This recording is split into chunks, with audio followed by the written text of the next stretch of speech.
Assalamualaikum warahmatullahi wabarakatuh. Hari ini kita akan melakukan pembahasan soal-soal dari kelas 10 sampai kelas 12 untuk materi tertentu. Silakan diperhatikan dengan baik ya.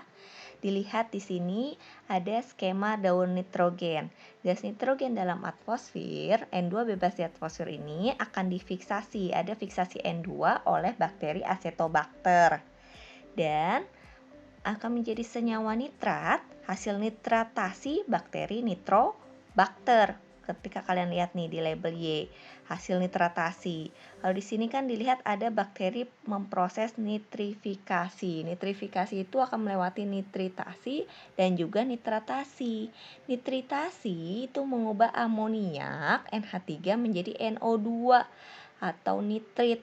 Sedangkan ada nitratasi mengubah NO2 nitrit menjadi NO3 nitrat gitu ya. Jadi makanya di sini tanda panah sini ini adalah udah hasil nitrat atau dari nitratasi prosesnya gitu ya. Nah, bisa juga dari sini nih kembali ke atmosfer menjadi nitrogen bebas, namanya prosesnya denitrifikasi dibantu oleh Pseudomonas gitu ya. Nah, di sini pun di label Y ini si nitrat tadi, si NO3 bisa diserap oleh tumbuhan. Tumbuhan jadi menyerap nitrat ya. Dan hewan ini bisa mengambil senyawa nitrogen yang ada dalam tumbuhan. Jadi, ketika kalian lihat proses tersebut label X dan Y secara berurutan, yang paling tepat adalah fiksasi N2 oleh bakteri Acetobacter dan senyawa nitrat hasil nitritasi bakteri Nitrobacter. Selanjutnya, kalian bisa lihat di sini ada gambar yang berkaitan dengan pencemaran.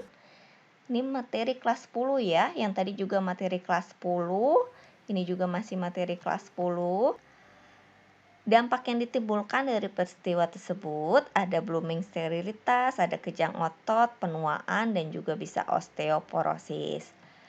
Selanjutnya di sini ada mengenai DDT, merupakan senyawa yang biasanya digunakan untuk mengendalikan populasi serangga ya. Nah, dampak negatif yang dapat terjadi apa sih ketika DDT ini dipakai berlebihan?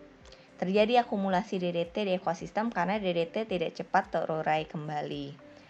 Selanjutnya ada nih artikel akibat dari penebangan liar. Nah, bisa kalian baca. Ternyata penyataan manakah yang paling tepat untuk menanggulangi kerusakan hutan akibat penebangan liar? Berarti kalian harus fokus ke penanggulangannya ya. Pernyataan mana yang paling cocok untuk menanggulangi kerusakan hutan akibat penebangan liar?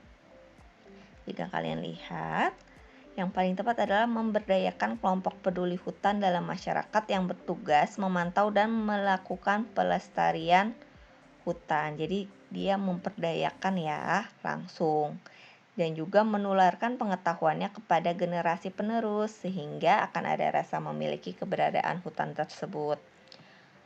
Selanjutnya ada gambar tentang jaringan tumbuhan. Nah, ini udah materi kelas 11 ya tentang jaringan tumbuhan. Organ yang disusun oleh jaringan tersebut adalah ini ada organ daun, bagian palisade terutama. Selanjutnya ada organ pernapasan. Ini sistem pernapasan juga ada di kelas 11. Sistem pernapasan. Apabila bagian P berelaksasi, maka proses yang terjadi adalah tekanan dalam paru-parunya. P ini relaksasi. Maka yang akan terjadi adalah tekanan dalam paru-parunya membesar. Membesar terjadi inspirasi pada pernapasan perut. Jadi kalian lihat nih pernapasan perut kan ada diafragma, Q-nya ini dia melengkung, berarti terjadi inspirasi. Tekanannya dalam paru-parunya membesar sehingga nanti udara akan masuk. Karena volume rongga dadanya mengecil gitu ya. Selanjutnya seseorang mengalami gangguan pada sistem ekskresinya. Bisa kalian lihat dalam urin mengandung sel darah merah. Mengalami penimbunan, peradangan ginjal. Jadi ciri khasnya peradangan ginjal itu menderita penyakit nefritis ya. Kalau albuminuria itu merupakan penyakit adanya pengendapan albumin, adanya protein pada kandungan urin. Sedangkan untuk diabetes insipidus adalah urin yang terlalu banyak. Dia kekurangan hormon ADH. Selanjutnya perhatikan gambar sistem pencernaan manusia. Yang ada pada label X ini prosesnya apa sih yang terjadi? Label X ini adalah usus halus, maka terjadi proses penyerapan sari-sari makanan ya. Selanjutnya ada juga mengenai sistem pencernaan, tapi lebih ke anatomi usus halusnya. Nah, yang ditanya adalah jaringan S. Jaringan S pada organ usus tersebut adalah epitel apa? Kalau kalian ingat kembali, jaringan epitel itu ada beberapa, seperti pipih, ada silindris, ada kubus, dan itu pun ada yang selapis dan juga berlapis ya. Dan juga ada yang epitel transisi. Nah, pada usus ini merupakan epitel silindris atau epitel kolumnar biasa disebutnya ya, dan kolumnar yang selapis untuk proses absorpsi sari-sari makanan. Selanjutnya, hasil pemeriksaan darah ini di lab mengenai sistem peredaran darah, masih di pelajaran kelas 2 ya. Berdasarkan hasil pemeriksaan darah di lab tersebut, maka Bapak Budi diduga menderita penyakit apa? Ternyata jika kita lihat komponen sel darah dari eritrosit, sel darah merah, ternyata hasil labnya masih di antara yang normal ya, benar. Leukosit, sel darah putih, hasil labnya juga masih normal di antara yang ditentukan. Trombosit, ternyata di sini hasil labnya lebih rendah, yang harusan 150 sampai 300. Itu juga berarti menderita penyakit demam berdarah yang trombositnya sangat rendah. Nah, selanjutnya kita lihat ada percobaan, ada tabel perlakuan pertumbuhan batang ya. Kita lihat ada 3 perlakuan pada bulan pertama, bulan kedua, dan bulan ketiga. Berdasarkan hasil pengamatan pada tabel tersebut dapat disimpulkan bahwa kita lihat di sini urea N gitu ya pada bulan ketiga tingginya lebih banyak dan dia juga udah mulai berbunga. Berarti kesimpulannya N mempercepat pertumbuhan batang. Selanjutnya pada gambar sel hewan berikut, ini kelas 11 ya, organel sel yang berlabel X. Ini ketika kalian lihat gambar seperti ini adalah merupakan sel hewan ya. Nah, organel sel ini yang berlabel X merupakan organel sel ini yang berlabel X merupakan mitokondria ya, yang berfungsinya untuk apa? Untuk respirasi sel atau energi sel gitu ya.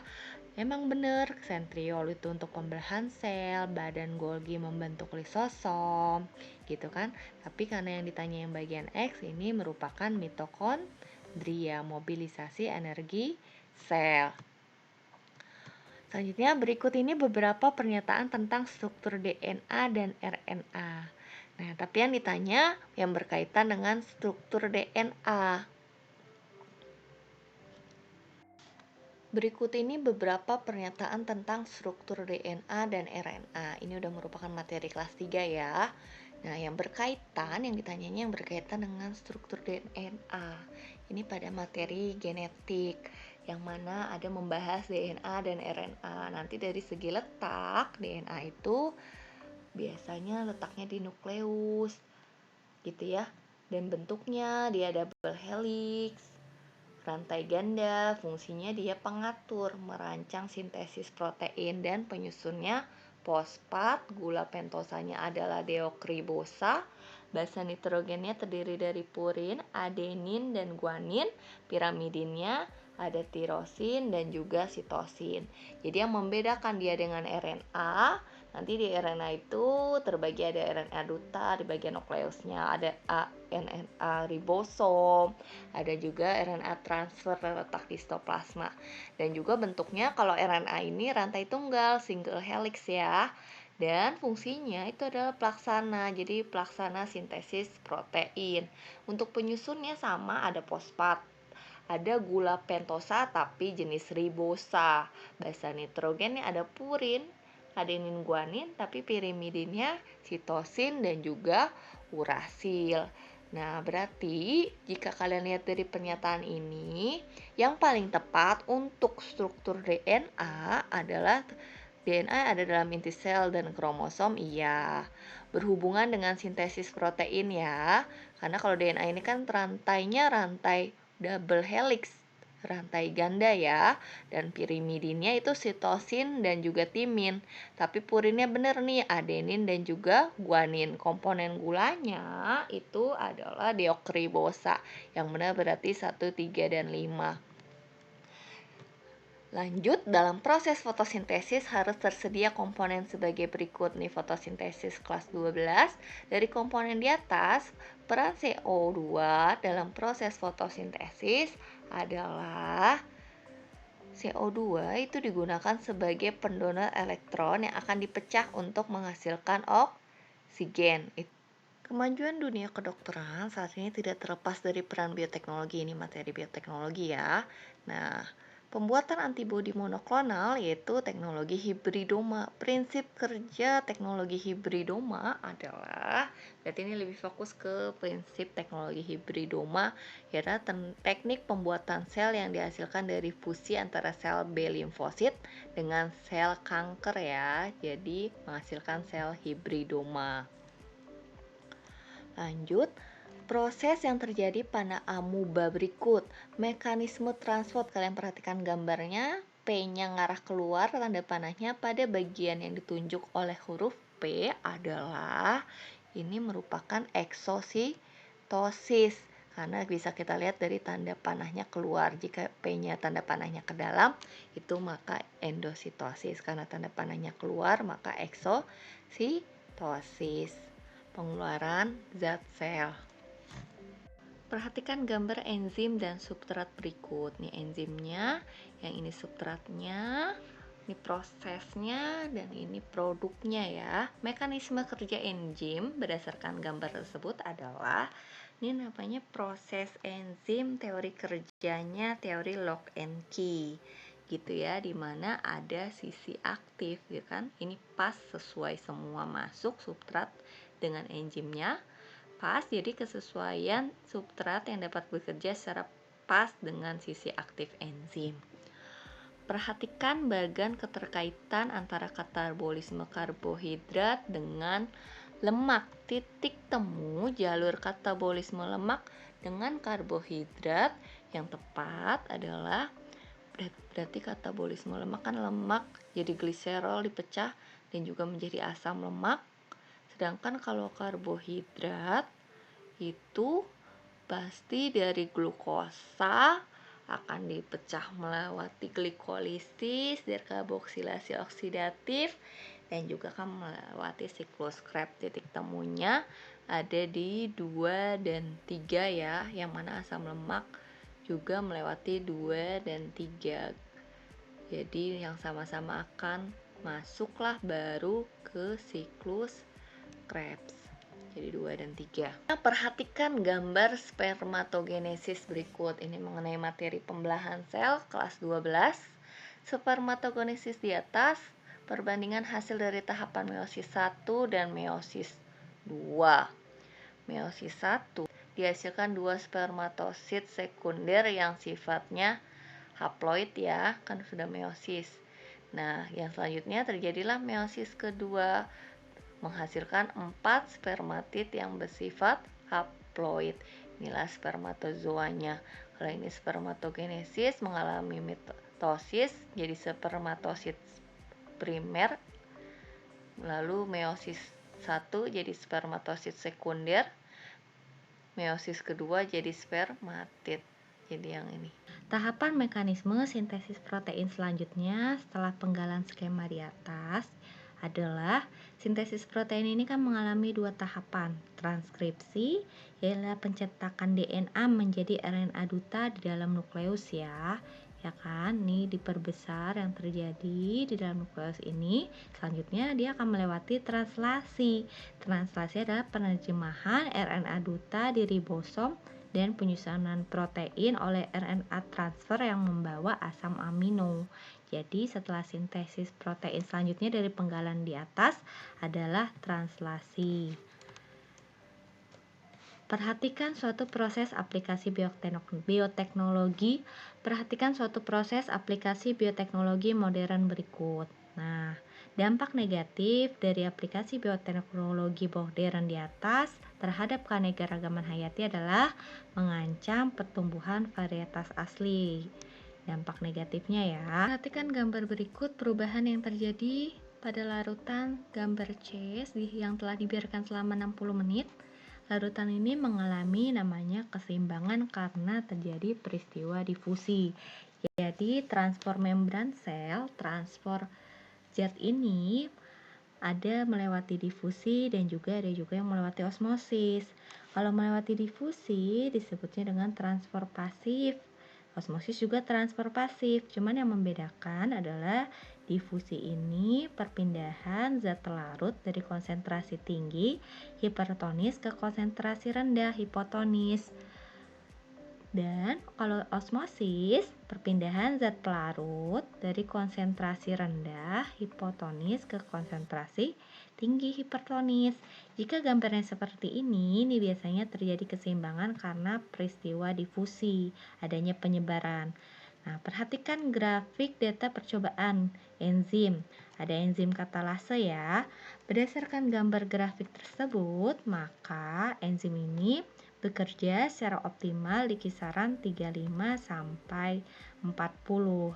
Jadi kerja enzim itu dipengaruhi ada konsentrasi enzim, ada konsentrasi substrat, ada suhu. Nah, ini kan di salah satunya yang ditampilkan berdasarkan suhu. Jadi ada suhu minimum, ada suhu optimum, dan juga ada suhu maksimal. Jadi yang tepat enzim katalase berdasarkan grafik bekerja optimal di kisaran suhu 35 sampai 40. Pada tahap pertama dari glikolisis, enzim heksokinase menggunakan ATP untuk mentransfer gugus fosfat ke glukosa menghasilkan glukosa 6-fosfat. Manakah pernyataan di bawah ini yang terjadi jika sel tumbuhan hanya memiliki glukosa dan aktivitas dari heksokinase dihentikan? Maka sel pada akhirnya tidak mampu menghasilkan ATP karena tahapan-tahapan dari glikolisis menghasilkan ATP terakhirnya ya, yang paling utama untuk energi. Jadi dari bab metabolisme ini terutama katabolisme, pemecahan yang melewati glikolisis, dekarboksilasi oksidatif, siklus Krebs, dan transfer elektron. Finalisasinya adalah ATP. Jadi jika ada yang berhenti, maka sel pada akhirnya tidak mampu menghasilkan ATP. Selanjutnya mengenai sindrom. Sindrom ada kelainan-kelainan yang di sini terutama mengenai sindrom Klinefelter. Dapat disebabkan oleh peristiwa kromosom. Sehingga penderita ini formula kromosomnya apa? Klinefelter itu merupakan sindrom pada gonosom ya, sel kelamin. Klinefelter itu mempunyai formula 44 autosom plus XXY. Berarti dia terjadi pada laki-laki ya. Nah, yang laki-laki biasanya XY, tapi di sini adalah XXY. Berarti formula kromosomnya menjadi trisomik, jadi nambah. Jadi 2N plus 1, gitu ya. Nanti emang ada juga yang sindrom monosomik 2N-1 gitu kan, jadi hilang 1. Itu adalah sindrom Turner yang mana tadinya XX jadi X0. Cuman karena di sini yang ditanya Klinefelter, maka formulanya adalah trisomik 2N plus 1. Selanjutnya, pernyataan di bawah ini yang menyebabkan perubahan leher jerapah. Ini berarti mengenai evolusi ya.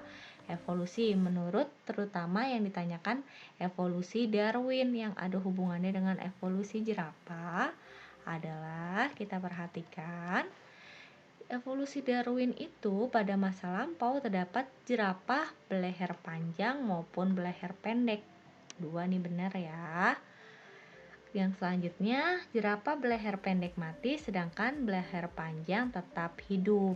Itulah mengenai teori evolusi Darwin, berarti 2 dan 4. Nah, selanjutnya ada mengenai pernyataan perubahan leher jerapah kembali, cuman yang ditanya di sini adalah teori evolusi Lamarck yang hubungannya dengan evolusi jerapah.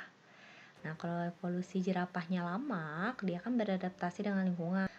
Berarti jerapah leher panjang ini berasal dari induk jerapah yang lehernya pendek. Ini pernyataan Lamarck. Selanjutnya, memanjangnya leher jerapah karena pengaruh lingkungan. Berarti 1 dan 3. Pada soal ini mengenai kasus buta warna ya. Dari perkawinan ayah yang normal, berarti genotipnya adalah XY, dan ibu carrier pembawa, berarti XCBX.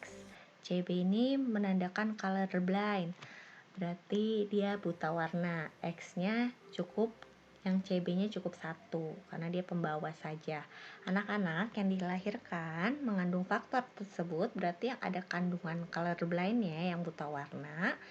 Jika kalian silangkan, maka akan menghasilkan XCBX, XX, berarti ada yang wanita buta warna tadi ya, pembawa.